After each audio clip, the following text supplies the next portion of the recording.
Shalom, salam sejahtera untuk kita semua. Kita berjumpa lagi dalam program 100 Hari Berdoa. Saya percaya kita semua dalam keadaan sehat dan diberkati Tuhan. Sebelum kita berdoa kepada Tuhan, mari kita mendengarkan firman Tuhan. Namun sebelumnya, mari kita berdoa. Bapa di sorga, kami rindu untuk mendengarkan firman-Mu saat ini.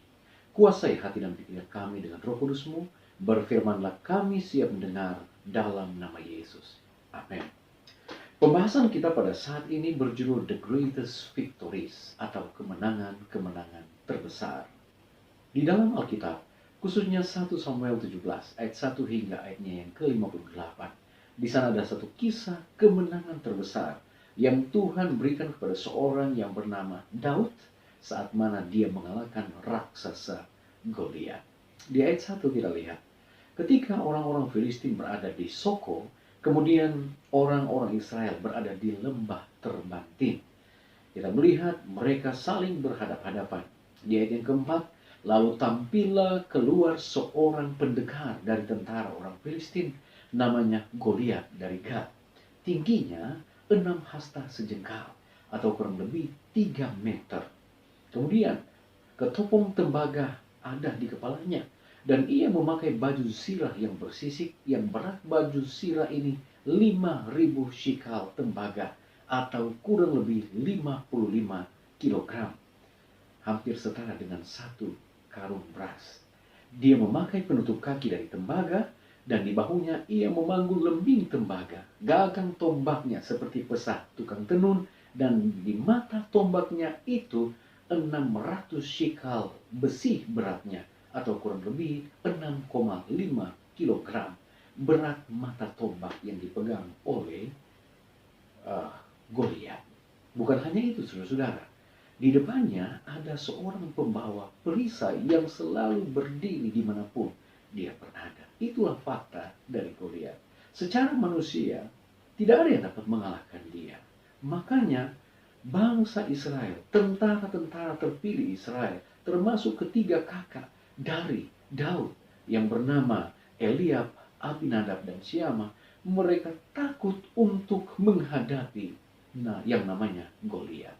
40 hari 40 malam Goliat menghina bangsa Israel dan menghina Tuhan yang disembah oleh bangsa Israel. Saudara yang kekasih, kita lihat fakta dari Daud. Dia ini hanyalah seorang anak yang paling bungsu. Tugasnya hanyalah gembala kambing domba. Dan ketika bangsa Israel berperang dengan bangsa Filistin, tugasnya adalah hanya menyiapkan logistik dari kakak-kakaknya. Dia membawa makanan, roti, gandum untuk dimakan oleh kakak-kakaknya. Namun, saat dia berada di situasi tersebut, dia menawarkan untuk berhadapan dengan raksasa Goliat tersebut. Kita lihat kakak dari Daud, dia sangat khawatir dan dia marah kepada Daud. Dia katakan tidak boleh untuk berperang dengan Goliat. Namun Daud tetap maju. Demikian pula dengan Saul. Saul dikatakan tidak mungkin engkau akan melawan dia. Engkau masih muda, tidak berpengalaman. Sempat dia diberikan baju perang dari Saul. Tetapi Daud menanggalkannya. Apa senjata yang dimiliki oleh Daud? Dia hanya memegang alih-alih atau tongkat dan 5 kerikil. Itulah senjata rahasia. Kita lihat di ayatnya yang ke-43. Orang Filistin itu berkata kepada Daud, anjingkah aku maka engkau mendatangi aku dengan tongkat. Lalu demi para allahnya orang Filistin itu mengutuki Daud. Ayat 44, pula orang Filistin itu berkata kepada Daud, hadapilah aku maka aku akan memberikan dagingmu kepada burung-burung di udara dan kepada binatang-binatang di padang. Saudara yang kekasih, kita lihat apa reaksi dan respons dari Daud. Di ayat yang ke-45, tetapi Daud berkata kepada orang Filistin itu, engkau mendatangi aku dengan pedang dan tombak dan lembing, tetapi aku mendatangi engkau dengan nama Tuhan semesta alam, Allah segala barisan Israel yang kau tantang itu. Saudara yang kekasih, Daud, dia tidak mengandalkan kekuatannya, dia tidak mengandalkan keperkasaannya, dia tidak mengandalkan akan pengalamannya oleh karena dia masih muda. Tetapi dia mengandalkan Tuhan di dalam perjalanan kehidupannya. Dan kita tahu, akhirnya Daud mengalahkan Goliat. Saudaraku kekasih, itulah peperangan yang terjadi antara bangsa Israel dan Filistin, antara head to head dari Daud lawan Goliat. Saat ini saudara, kita pun sementara berperang. Kita berperang melawan COVID-19. Mau menang? Jawabannya cuma satu, saudara. Tinggal di rumah. Namun bukan itu yang saya akan tekankan pada saat ini. Sesungguhnya peperangan yang terbesar yang harus kita lawan saat ini. Ada satu statement yang mengatakan, musuh terbesar dalam kehidupan kita adalah diri kita sendiri. Musuh terbesar adalah diri kita sendiri yang selalu dikalahkan oleh bujukan setan yang menyesatkan. Mengapa saudara-saudara? Sangat sulit untuk mengalahkan raksasa-raksasa Goliat di dalam diri kita. Oleh karena sering kita mengandalkan kekuatan kita sendiri. Gantinya kita berharap kepada Allah. Allahnya Israel, Allahnya Daud, Allah yang menjadi kekuatan kita. Mengapa saudara-saudara?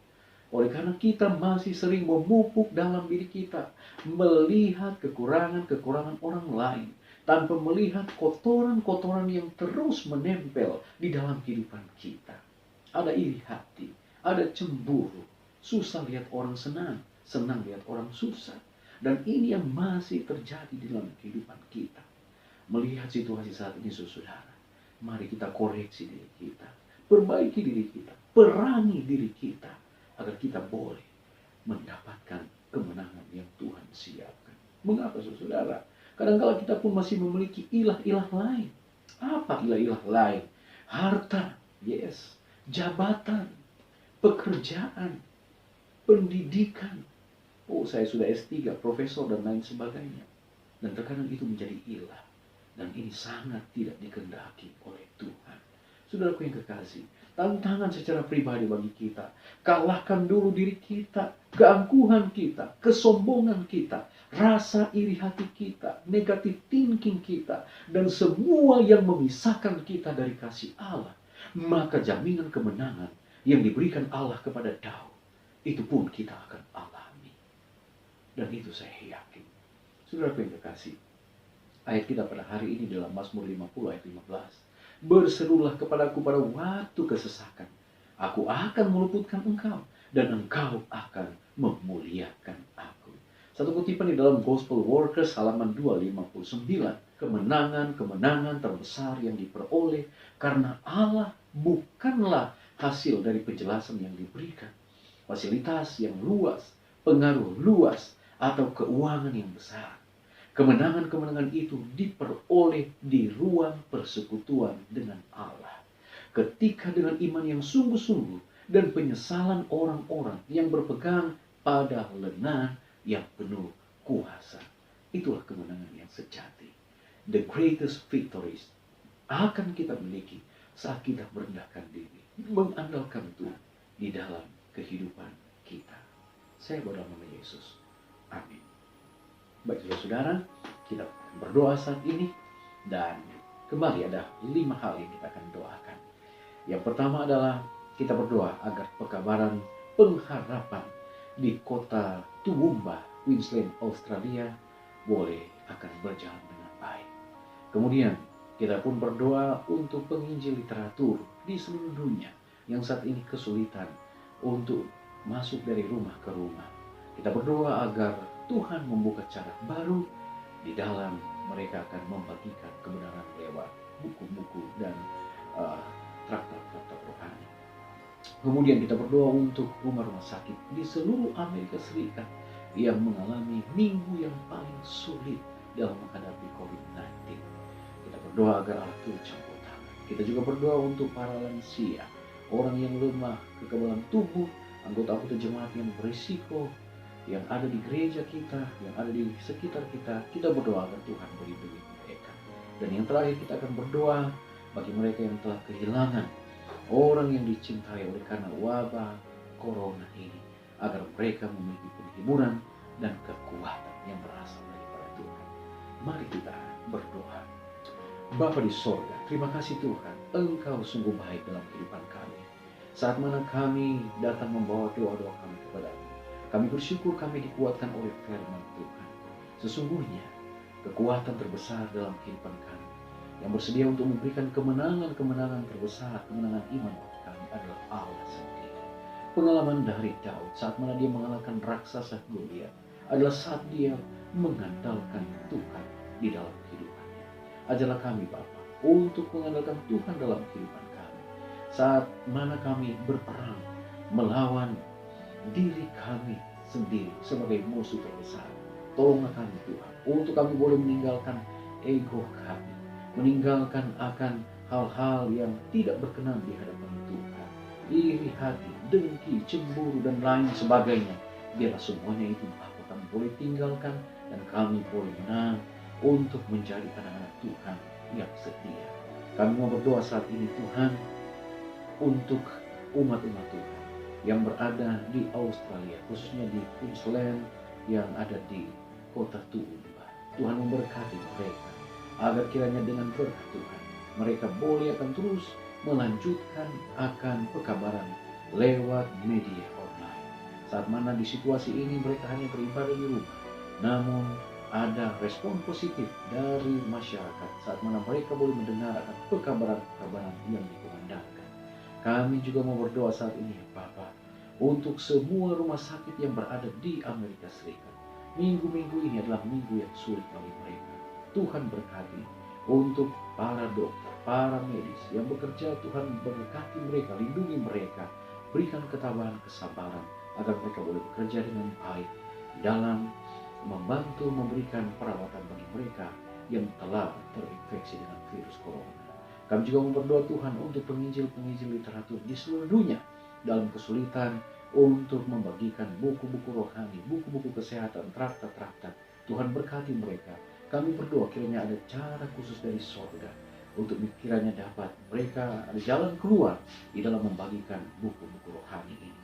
Bapa di sorga, kami juga mau berdoa saat ini untuk orang tua, orang-orang yang lanjut usia, yang sudah rentan dengan virus COVID-19 ini. Tolonglah mereka Bapa, agar kiranya Tuhan memampukan mereka untuk bisa terlepas dan mereka boleh juga ada kekuatan dan mereka boleh terhindar dari virus COVID-19. Di dalamnya saat ini kami berdoa untuk mereka, keluarga-keluarga yang telah kehilangan sanak saudara, anak, orang tua yang mungkin meninggal oleh karena corona atau virus corona. Tuhan berkati mereka, berikan kemenangan iman agar mereka tetap setia dan penghiburan dari surga senantiasa menjadi bagian mereka.